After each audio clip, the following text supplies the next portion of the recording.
on Clearing the Clutter Inside and Out, we are talking about clearing relationship clutter through closure. Do you still yearn for an old romantic relationship even though you know it is unhealthy? Are you angry at something your high school coach did years ago even though he's now deceased? Did your former best friend steal your idea for a business and you haven't been able to let go? Let's continue our month as we focus on getting closure.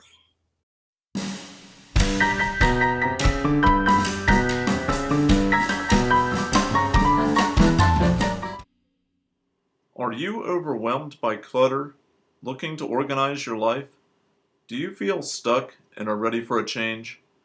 Every Tuesday at 1 p.m., join award-winning professional organizer and coach Julie Coraccio on Clearing the Clutter Inside and Out as she supports you in navigating the waters of decluttering your life and getting organized. Julie thinks outside the box and examines clutter in all areas: physical, mental, emotional, spiritual, energetic, and more. Ready to live a more joyful and fulfilling life? Hey everyone, 2017 is almost here. All the podcasts are really short this month. I encourage you to check out all the other episodes because they all focus on closure. I think it's such an important thing and can really support people, so I encourage you to check them out. I was going to talk about getting closure on energetic clutter for this month's bonus, but the more I thought about it, I wanted to talk about relationship clutter because I've known a lot of people are working on clearing their relationship clutter. I was raped when I lived in Los Angeles. At the time, I had a therapist, and so I processed the rape on a physical and mental level. However, I wasn't able to let it go for a long time and needed to process it in other ways for years, emotionally, spiritually, and energetically. I used to not be able to say that I was raped without either crying or feeling rage. It's one of the ways I know I have healed from the incident and gotten closure. The more work I do, the more I am not only fascinated with, but believe that we need to clear and clean on an energetic level. After healing and processing, I needed to get closure. This was a more intense process for me because of what happened. So when I say it may take time to get closure, I really mean it. Someone else might not need closure, even with something as intense as rape. If you are still angry, crying, frustrated, jealous over a relationship, use that as a guidepost to consider getting closure. What relationship clutter would you like to get closure on? This usually comes pretty quickly for most people. If you're unsure, is there anyone you're holding a grudge against?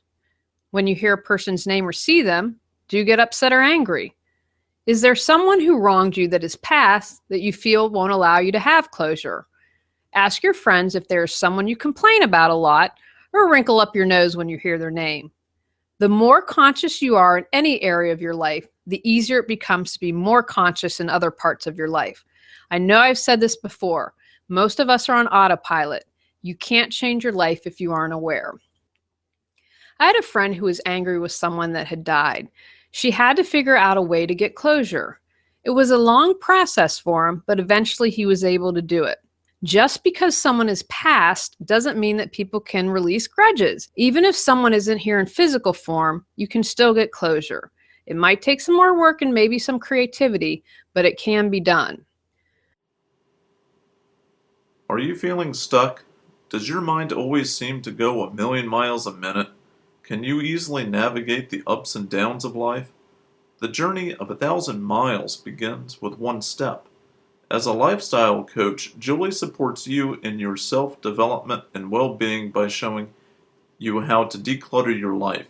She considers herself a CPO, Chief Possibility Officer, because our possibilities are endless. Ready to take the next step? Schedule a free 30-minute consultation. Learn more at reawakenyourbrilliance.com. Once you have become conscious of a relationship that you seek closure for, you have some options. Take that awareness to a deeper level. Why have you held on? Why can you not let this relationship go?